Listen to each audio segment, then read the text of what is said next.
Vijayasai Reddy master mind, జూలైలో కొత్త party.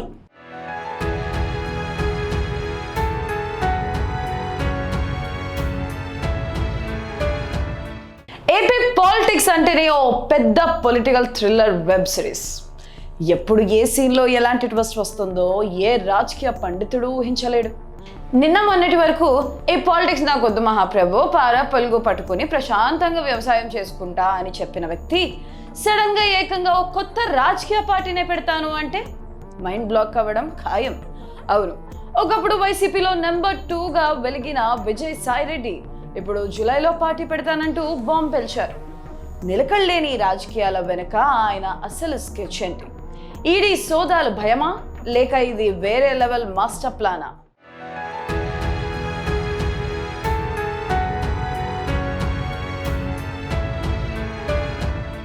ఏపీలో వైసీపీ ఓటమి తర్వాత ఎంపీ పదవికి రాజీనామా చేసి రాజకీయ సన్యాసం ప్రకటించి సింపతి క్రియేట్ చేశారు విజయసాయి రెడ్డి.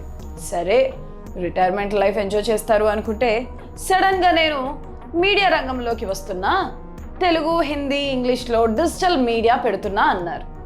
ఈ షాక్ నుంచి జనం తేరుకోకముందే ఇదిగో ఇప్పుడు జూలైలో రాజకీయ పార్టీ గ్యారంటీ అంటూ ఏపీ, తెలంగాణ రాజకీయాల్లో కాకరేపుతున్నారు. ఇంతకీ ఆయన బుర్రలో ఏం రన్ అవుతుంది? కారణం లేకుండా కార్చిచ్చు రగలదు. అలాగే రాజకీయాల్లో ఏది ఊరికే జరగదు.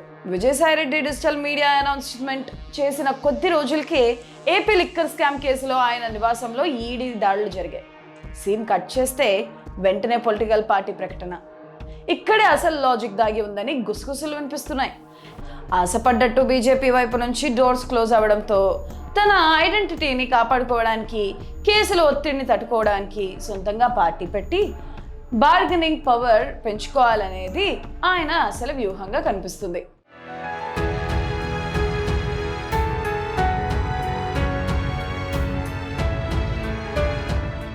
ముందు నుయ్యి వెనక గొయ్యి అన్నట్లుగా మారిన ప్రస్తుత పరిస్థితుల్లో తనపై ఎప్పుడు మీడియా ఫోకస్ ఉండేలా చేసుకోవడానికే విజయసాయి రెడ్డి కొత్త పార్టీల మైండ్ గేమ్ ఆడుతున్నారా?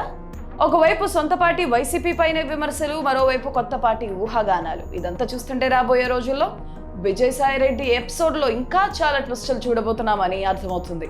మరి విజయసాయి రెడ్డి నిజంగానే కొత్త పార్టీ పెడతారని మీరు భావిస్తున్నారా, లేక ఇదంతా కేసుల నుంచి తప్పించుకునే వ్యూహమా? మీ అనాలిసిస్ ఏంటో కింద కామెంట్ చేయండి.